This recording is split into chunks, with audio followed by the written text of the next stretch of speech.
Okay guys, I apologize if the lighting is bad on this. It's hard to tell right now. I'm at the North Calogan Sports Complex. This place is pretty awesome. Now today they're having some type of a sports festival. Apparently it's a basketball, volleyball tournament. So what I'm going to do is vlog the grounds here for you guys to check it out. I mean, this place is impressive. So, I mean, take a look at it. It's really nice, right?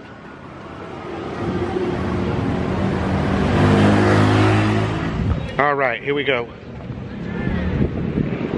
Now, to be honest with you, I don't know a whole lot about this place. It's very close to my house.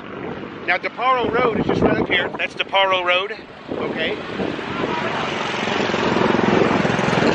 And we live back in this direction, if you were to take the road back this direction. But anyway, the place is pretty impressive. I wanted to give you guys a look at it. Didn't even know it existed until I met Tito Road. He was the one who turned me on to it. So, let's have a look at the property, shall we? Give you guys a look at what's going on. Then we'll go inside and have a look at it.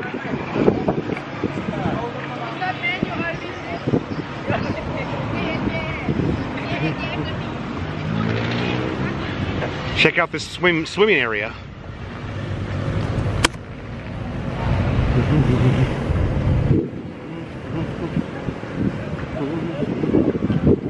It's a really nice, it's actually an infinity pool off the right side here.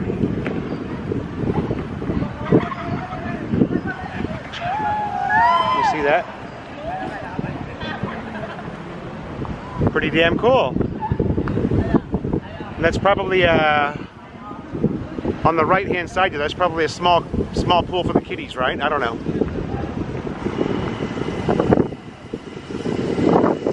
And it looks like they've got construction of a basketball court going on right here, an outdoor court right here. You can see they're working on it right now.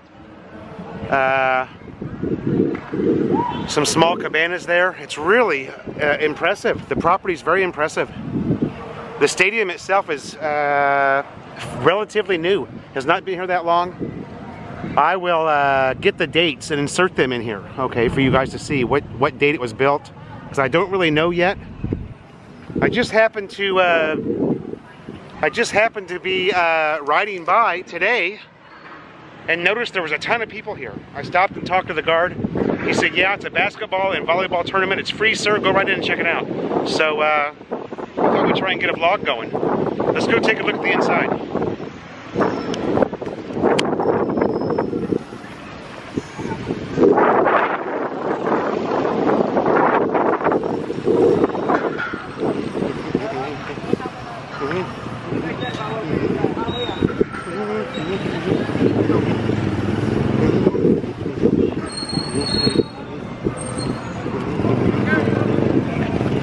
Of course, it's all done up in Calogan orange, baby. Calogan orange.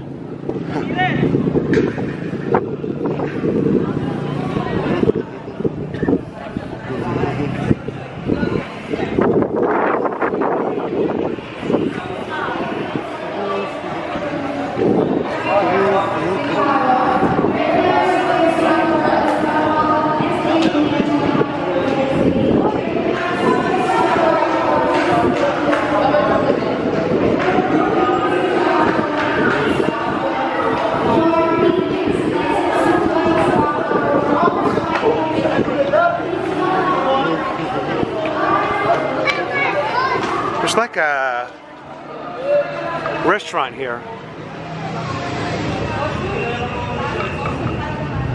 Coffee house.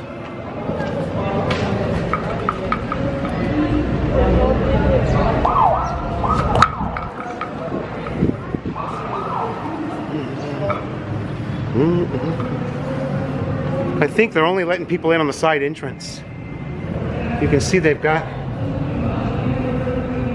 quite a bit of fanfare going on here.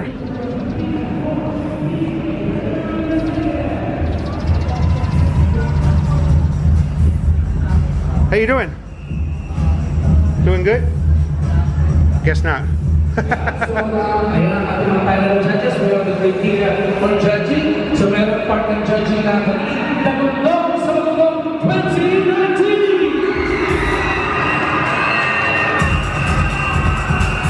After a break, so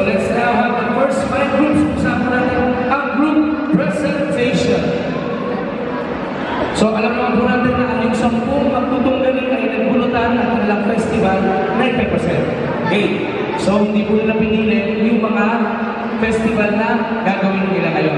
So let's now have the group number 1 for the Tuna Festival. A big hand for Sicho Lupi!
At siyempre po, ang tao pinakapinagkakatiwalang lingkod bayan dito sa ating lungsod, ang Ama ng Caloocan. Sabay-sabay tayo palakpakan, may kasamang iyawan para sa Ama ng Caloocan, Mayor Oka Malapita!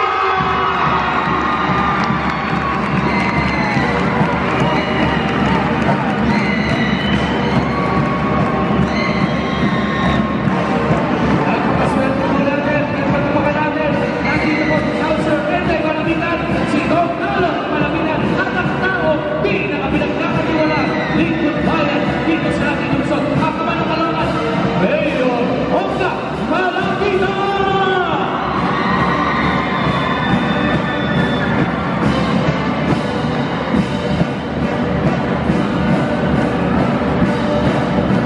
Magandang umaga po sa ating Councilor Enday Malapitan, sa ating Congressman Nalo Malapitan, at ang Ama ng Caloocan, Mayor Oka Malapita!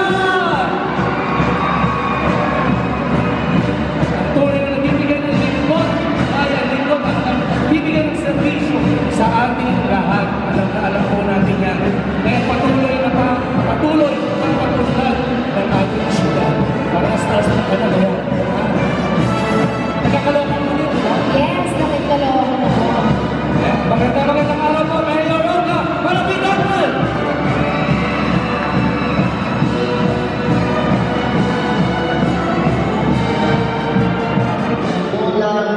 Pagbili ng mga maliliit na sports materials, gumawa tayo ng mga programa at mga proyekto na mahihikayat natin ang kabataan.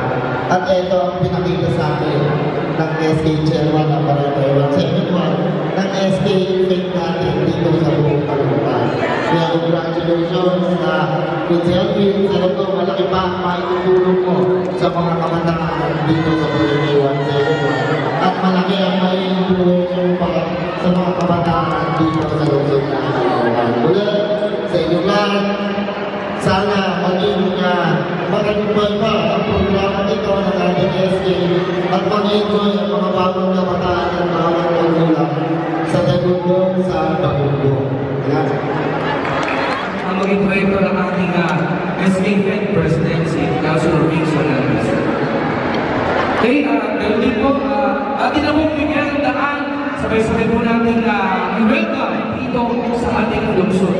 Palapakan po natin ang Ama ng Caloocan. Sabay-sabay tayo i-welcome Mayor Oka Malapita!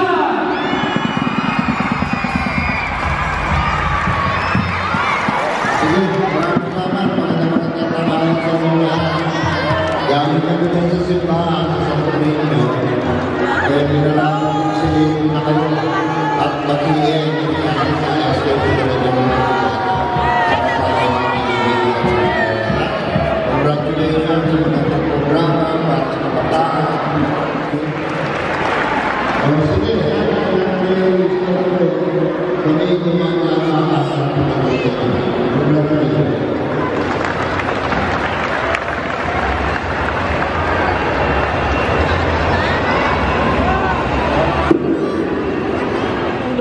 pag-asenso at pag-unlad ng ating lungsod dahil sa kanilang pamamahala. Ayan, dadagdag pa, tutulong na si Councilor Enteng malapitan sa pagsaserbisyo sa ating lungsod. At si Congressman ay patuloy na naglilingkod sa atin, si Congressman Alo, at lalong-lalo na ang ama, hindi lang ama ng malapitan, ama ng Caloocan, ang ating napakagaling na mayor, napakasipag na mayor, Mayor Oka